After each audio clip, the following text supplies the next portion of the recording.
may have a few questions if there are any. Just a few words about questions in general.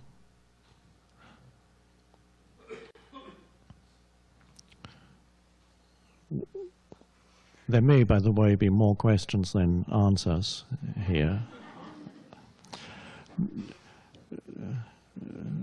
No question matters that much, because this is not about understanding ultimately. What you need to understand is easy. It's very little. The rest isn't to do with working something out mentally. And yet, a few questions may arise.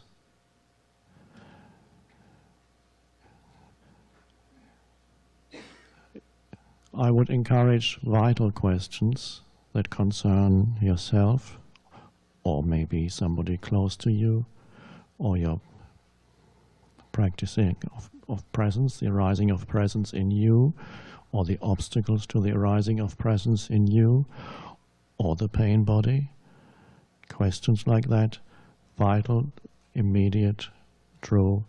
And then there are other questions that are not so helpful, but they may be interesting, very interesting, but not, they lack the vitality. As an example would be,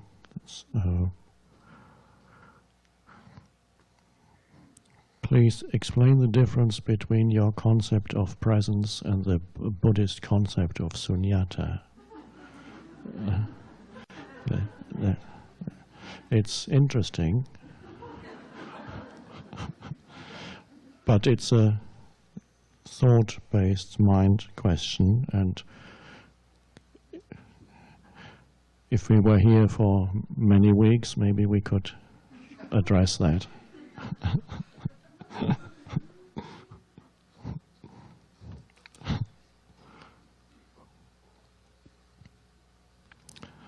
Another question that is not vital, an example would be, what are we Americans supposed to do in this situation? What are we supposed to do?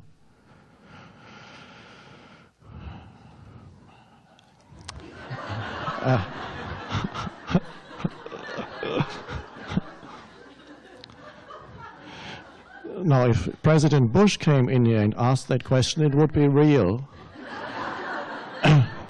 And then perhaps, if we are still enough, an answer would come. But if you ask that question, and it's a hypothetical question. If you were in command, what would you do? Well, I'm not. That's why I don't know what to do.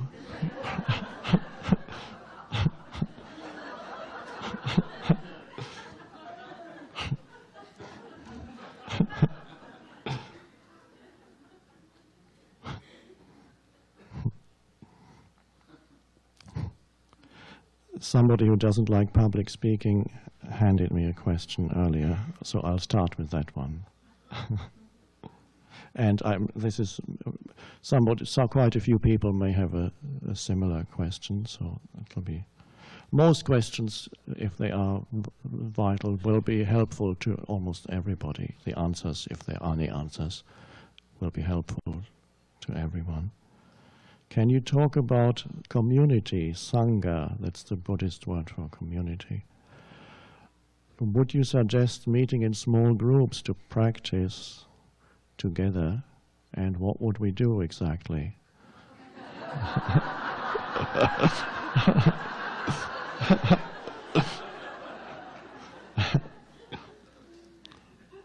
And how can we avoid the various trappings of ego, rituals, and organizations?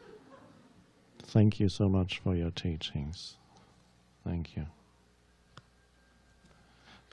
Many people are asking about meeting in small groups, and many people are already meeting in small groups once a week or whatever in their local communities, cities, towns. And you may already have a group at home, or you may be part of a group, or the possibility of having or joining a group may have already come up in your life. It's helpful, it certainly is helpful to sit with a group of people in a shared space of presence. That it truly is helpful. If you don't have a group, that's fine. Other people around you will begin to ask questions, begin to wake up.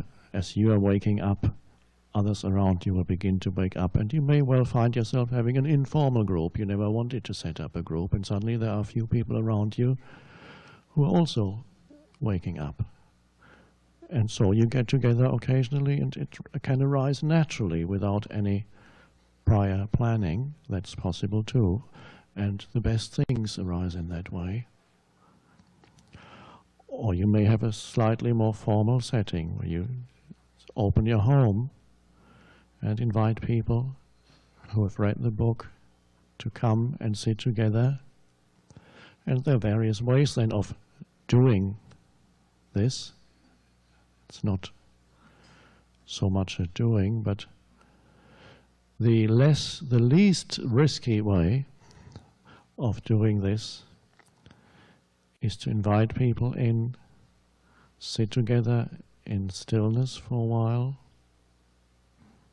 Perhaps at the very beginning listen to some inspiring music, because everybody comes in with the agitated mind energy often after work or whenever they come. So a little bit of music, then silence, shared stillness. Then you could listen to a tape for half an hour or an hour, or a video, and then have another period of silence and go home. Then there's very little danger of mind interference. Or you could have a more active group in which people share of their own lives, how presence has come into their lives or obstacles they are meeting. And that requires one or two people of the group to be able to hold the space of presence, to hold that spaciousness, to be in that state of awareness. Otherwise, it can become a mind-dominated group setting, and everybody begins to talk, expressing their viewpoints. And suddenly, presence is gone. So if there are one or two, perhaps you yourself, it makes a difference if there's one person who is not there as a person, but as a spaciousness, and just be there. And sometimes words may come out of that spaciousness that looks like a person.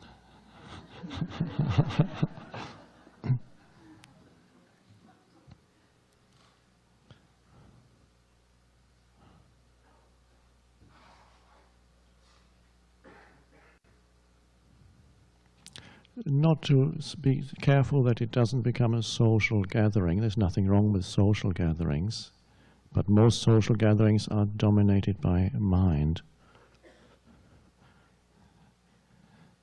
So it's a field of presence that people enter, and yet avoiding all kind of self-consciousness about it. Or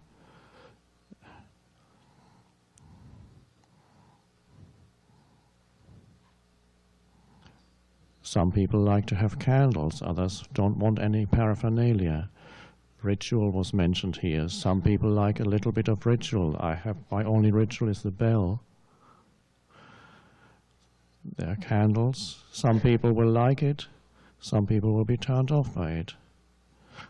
Somebody had a group, somebody I know, and quite a few people went, and then one man who went there the first time said, "That was so spooky, all these candles." And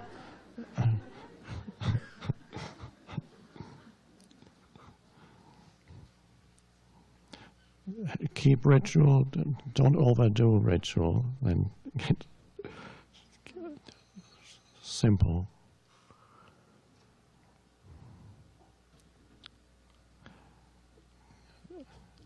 I don't want to create an organization as such, because as the questioner mentions, there's always egoic things that happen in organizations, but some kind of place where people can find out who is running local groups. I'm looking at that at the moment, and so at some point there may be on my website local groups mentioned. It may start soon, and your group may be part of that. We'll have to look without any organization as such, just that so that people can find out where there are groups.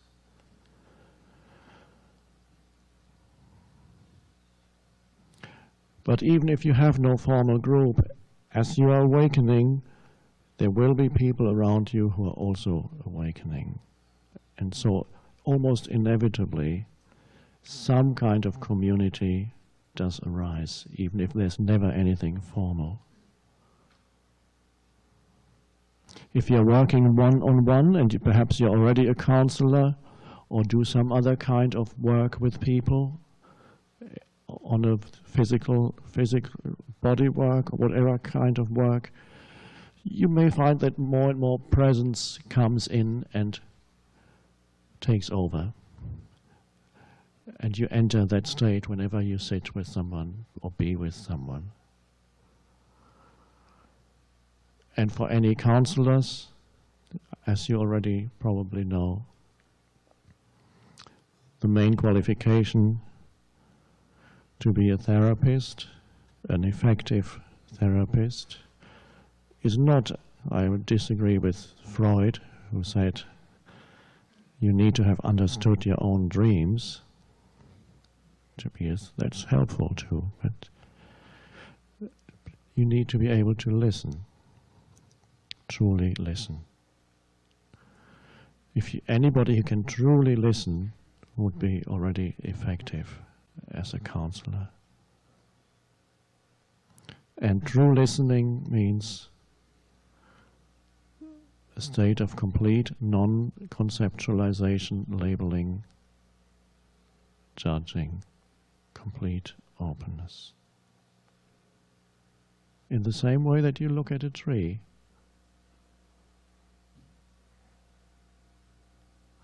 whatever is needed comes out of that state. It may not even come through you. Within that spaciousness, it may come through the other person. That other person has a question, a problem, and suddenly realizes what the answer is, or suddenly realizes that the problem is meaningless and the question disappears. Or the answer comes through you. Suddenly you find yourself saying something. And always coming, and many of you will be working, if only informally, working isn't the right word, being with people, becoming comfortable with not knowing. Is the essence also of that kind of listening and of being with people, is never feeling that I know or I should know but I don't know. And people may sometimes come with problems that look beyond solution. I don't know. So not feeling that you need to know or that you do know, you should know. Become comfortable with entering the space of not knowing. Then greater intelligence can operate through you. And that's the alert presence.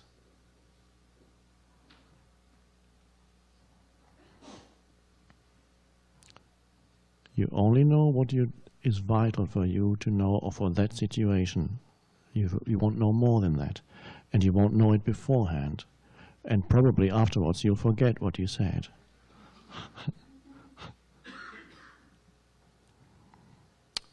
At the last retreat, somebody asked me, can you explain again what you said yesterday about this or that? And I had forgotten.